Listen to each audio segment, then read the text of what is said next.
मेरा नाम राकेश कुमार मेहरा है और मैं पिछले 13 सालों से social work as a youth social activities के रूप में कार्य कर रहा हूँ। विभिन्न युवा संस्थाओं के साथ मैं कार्य कर रहा हूँ, अलग अलग पदों पे मैं कार्य कर रहा हूँ। जस्ट लाइक मैं बात करूँ भारतीय स्काउट एंड गाइड, जिसमें मुझे 13 साल का अनुभव है, उसमें मैंने राष्ट्रपति अवार्ड लिया है सेवा कार्य में।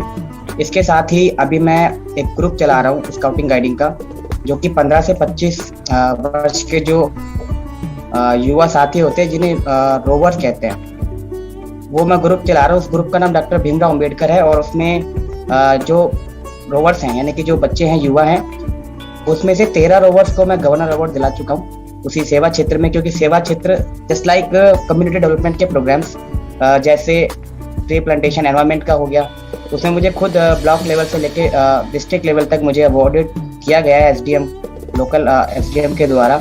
इसके साथ में एक दूसरी संस्था है युवाओं की, जिसमें मैंने 3 साल का अनुभव जो है, उसमें मैंने नीफा जो कि करनाल हरियाणा की है, उससे मैंने डिस्ट्रिक्ट प्रेसिडेंट रहते हुए स्टेट वाइस प्रेसिडेंट तक मैंने उस पर कार्य किया है और 21 जिला ब्रांचों में मैंने जो है ब्रांच को लॉन्च किया है, साथ में उनके साथ कार्य किया है अच्छे कोऑर्डिनेट के साथ। इसी के साथ में तीसरी संस्था जो है वो अभी हाल ही में, वैसे काम तो मैं पहले से कर रहा हूँ, नेहरू युवा केंद्र संगठन, जो कि युवाओं का सबसे बड़ा केंद्र संगठन है।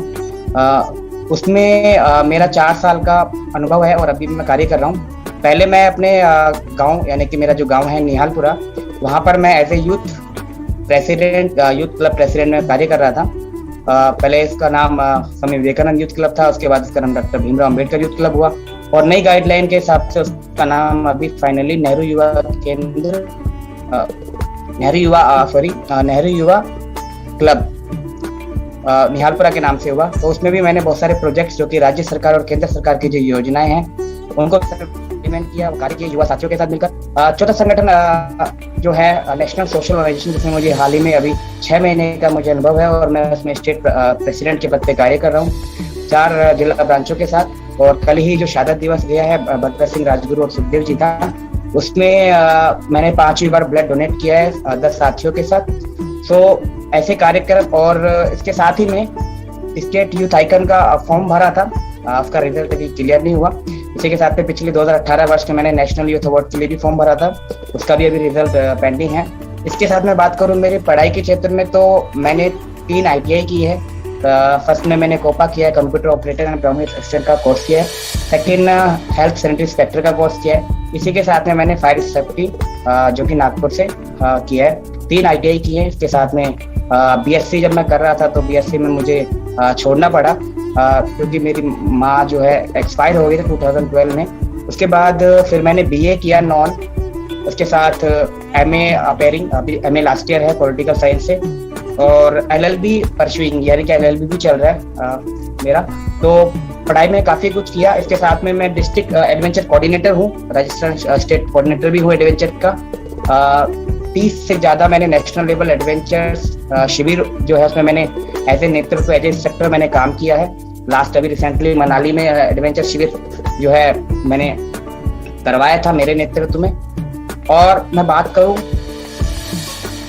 थोड़ा सा और अपने प्रोफेशन के बारे में, तो प्रोफेशन में मैंने 108 जो अपनी राजस्थान सर्विस है, इमरजेंसी सर्विस, उससे मैंने ERO यानी कि इमरजेंसी रेस्पॉन्स ऑफिसर, CCD,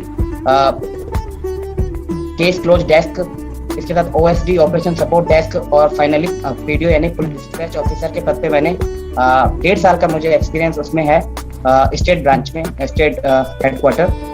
उसी के साथ मैंने अपने राजस्थान सरकार में 181 जो नंबर होता है, जिसे CM हेल्पलाइन नंबर भी कहा जाता है, उससे मैंने as a IT worker, IT support desk के रूप में मैंने कार्य किया है।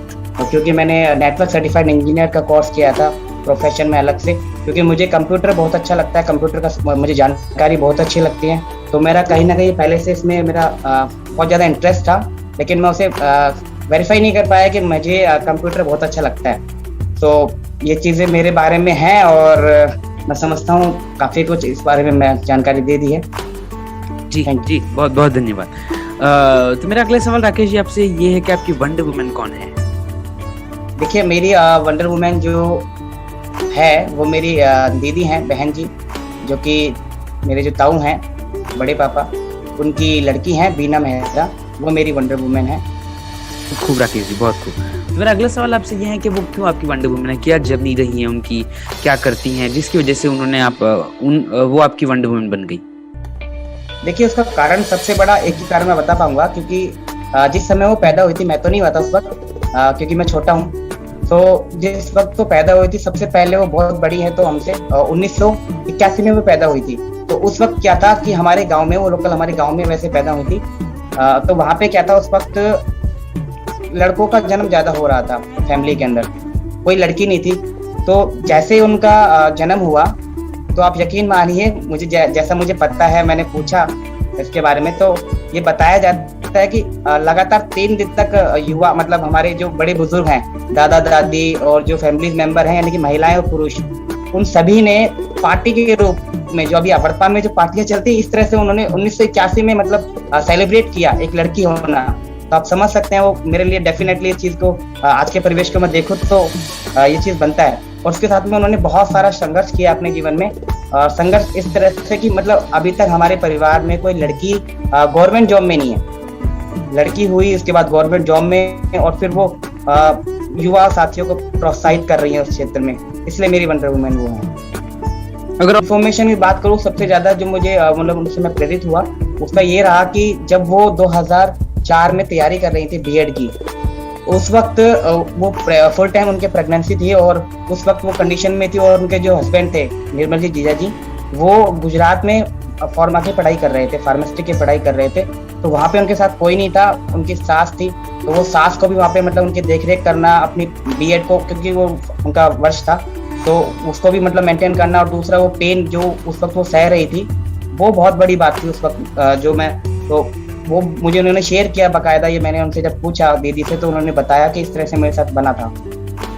वो किस कारणों से आपकी एक इंस्पिरेशन बन गई? ऐसी क्या चीजें आपके लिए उन्होंने ऐसी कौन सी चीजें, ऑफ कोर्स आपने बताया कि वो आपकी गांव में आपके लिए वो क्यों इंस्पिरेशन बन गई, और आप क्यों सोचते हैं कि वो बहुत सारी अलग दूसरी महिलाओं के लिए एक प्रेरणा बन सकती हैं?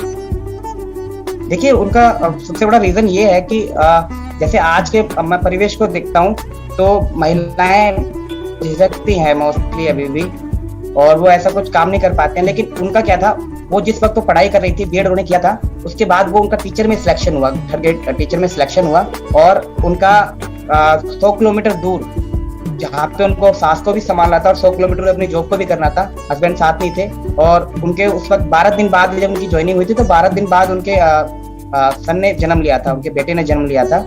तो उस कंडीशन में उनकी सास को संभालना और उनको संभालना, और मैं बात करूं उनका जो अनुभव है, मतलब जिस तरह से शिक्षा उन्होंने ली, और उसके बाद वो रुकी नहीं, शिक्षा वो लगातार लेती गई। उन्होंने एमए किया, पॉलिटिकल से एमए किया, हिंदी से एमए किया, इसके साथ में उन्होंने फिर एडिशनल इंग्लिश से किया। तो ये बहुत बड़ी बात थी हमारे लिए, और हमारे आसपास अभी कोई ऐसी है, मतलब कोई ऐसा है ही नहीं कि उन्होंने इस तरह की पढ़ाई की है उस तरह की।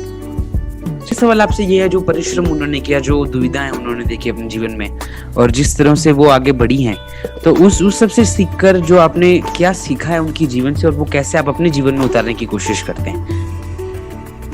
देखिए, मैंने दीदी से एक ही चीज सीखी है बहुत ज्यादा, जब हम आपस में शेयर कर रहे थे बात, जब आपका ये प्रोजेक्ट हुआ था 8 मार्च को, मुझे याद है, विश्व महिला डे पर। तो उस वक्त क्या था, मैंने उनसे कहा कि दीदी मैं आपके लिए एक स्टोरी लिखना चाह रहा हूँ, मतलब इसमें। तो उन्होंने कहा कि तू लिख दे।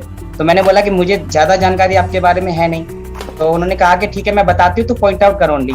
वो बर्तन मांज रही थी और अपने मुझे बताती गई, तो मैं पॉइंट आउट करता गया। लेकिन मुझे उस दिन लास्ट डेट था, सबमिट भी करना था। तो मुझे उन्होंने एक चीज बहुत अच्छी बताई कि वे जब वो बचपन में थी, तो वो ये चाहती थी कि मेरा सपना है कि एक टीचर बनूं। उनका सपना था कि वो एक टीचर बने, और यदि किसी कारण वो टीचर नहीं बन पाती हैं, तो मैं खुद का एक अपना, कहते हैं ना कि एक जैसे आत्मनिर्भर, जैसे भारत जो अपना चल रहा है विषय अभी, उसमें खुद का कोई जॉब, यानी कि वो चाहती थी कि यदि मैं टीचर नहीं बनती हूँ तो मेरा खुद का ब्यूटी पार्लर हो। लेकिन मैंने ये महसूस किया कि अगर अपनी लगन हो, मेहनत हो, और अपन किसी चीज को देखते हैं और फोकस करते हैं, तो वो चीज हमें मिल जाती है। और डेफिनेटली देखिए कि आज वो टीचर हैं और अच्छी सैलरी पे वो काम कर रही हैं, तो वो बहुत बड़ी इंस्पिरेशन है मेरे लिए। जी जी, बहुत बहुत धन्यवाद राकेश जी। अच्छा लगा आपकी स्टोरी को सुनकर, अच्छा लगा आपकी बातें सुनकर, और जो आप बता रहे थे अपने दीदी के बारे में, उनके परिश्रम के बारे में, उनकी कठिनाइयों के बारे में। तो बहुत बहुत धन्यवाद ये स्टोरी हमारे पास लाने के लिए, और आशा करता हूँ कि आप नेक्स्ट राउंड में जाएंगे।